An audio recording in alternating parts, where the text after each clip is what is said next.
On était loin aujourd'hui, bien loin des 35 000 manifestants dans les rues de Clermont-Ferrand le 19 mars dernier.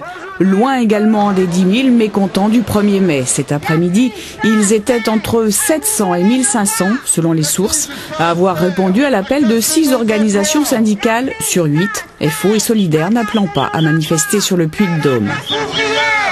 Nous ne sommes pas là pour nous chamailler. Notre François Chérèque l'a réaffirmé ce matin sur les médias. Nous devons offrir aux travailleurs une image unie pour défendre l'ensemble des revendications qui ont été élaborées à partir du terrain, des entreprises, des bureaux, etc. Des manifestants très peu nombreux, mais particulièrement remontés contre la politique économique et sociale du gouvernement. Parmi eux, Farah, agent de service hospitalier. Depuis janvier dernier, elle est de toutes les mobilisations organisées dans la capitale auvergnate et elle veut encore croire que son message sera entendu. C'est Sarko qu'il faudrait qu'il l'entende, ce que je dis. À savoir qu'effectivement, que le travail pénible, que le travail qui est vraiment d'utilité publique soit récompensé, vraiment. Mais alors vraiment. Et que 1 000 € pour faire le travail qu'on fait, c'est très nettement insuffisant. Voilà. Lui aussi était présent lors des 4 précédentes journées unitaires d'action. Il était même de toutes les manifestations organisées sur la région depuis des années. Aujourd'hui, pour lui, c'était la dernière. En tant que responsable de la Fédération syndicale unitaire, dans 17 jours, Michel sera à la retraite. Il y a un peu de tristesse de tous ces combats que l'on n'a pas gagnés, mais il y a aussi la joie d'avoir avec les camarades fait prendre conscience à la population de ce pays de quel enjeu il y avait à maintenir un service public d'éducation de qualité. Et pour sa dernière manifestation, Michel aura été privé du traditionnel entretien en préfecture. Programmé à 16 h, le rendez-vous a dû être annulé, faute de trouver quelqu'un en préfecture pour recevoir la délégation de responsables syndicaux. Alors après ces 5 manifestations, nous allons tenter maintenant de dresser un bilan. Avec vous Philippe Bonnet, bonsoir. Bonsoir. Vous êtes de l'Union départementale de la CGT du Puy-de-Dôme.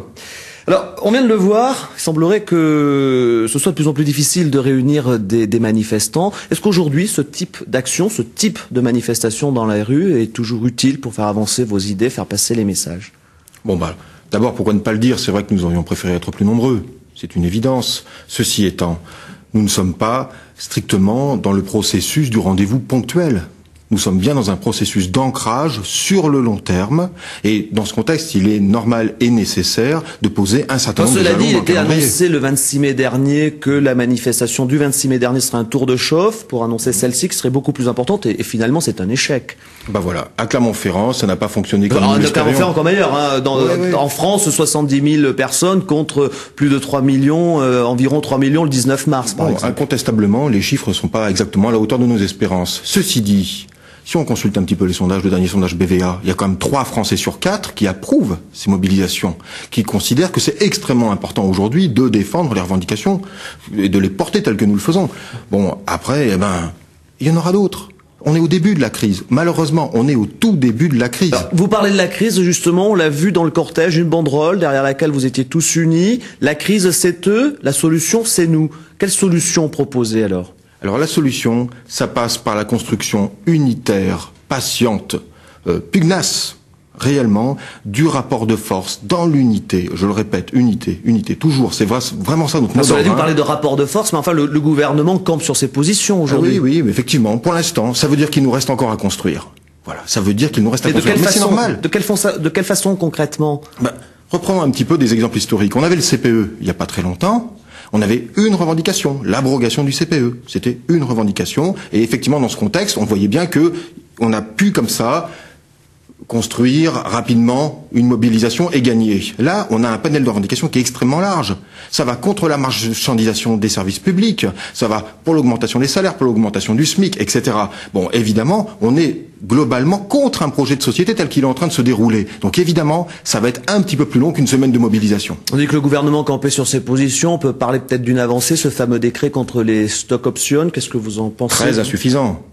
Bon, pour nous, il faut les abroger, ces stock options, c'est une évidence. Il faut réellement indexer la progression des salaires des dirigeants sur la progression des salaires de l'ensemble des salariés de l'entreprise. En quelques mots, le 1er juillet, vous allez rencontrer Nicolas Sarkozy, le président de la République, pour lui dire quoi précisément ? Sans illusion, cette rencontre, c'est une évidence, sans illusion. Ceci dit, on va continuer à marteler. Vous espérez là être entendu pour le coup ?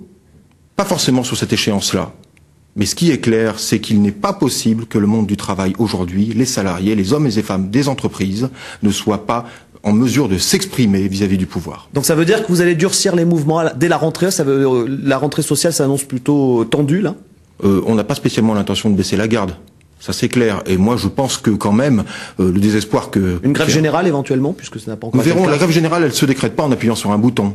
La grève générale, c'est le résultat du rapport de force qui se construit et de la mobilisation massive. Et pour ça, il faut le faire dans l'unité. Philippe Bonnet, merci. Je rappelle que vous êtes membre de l'Union départementale CGT du Puy-de-Dôme. Merci d'avoir accepté notre invitation. Merci.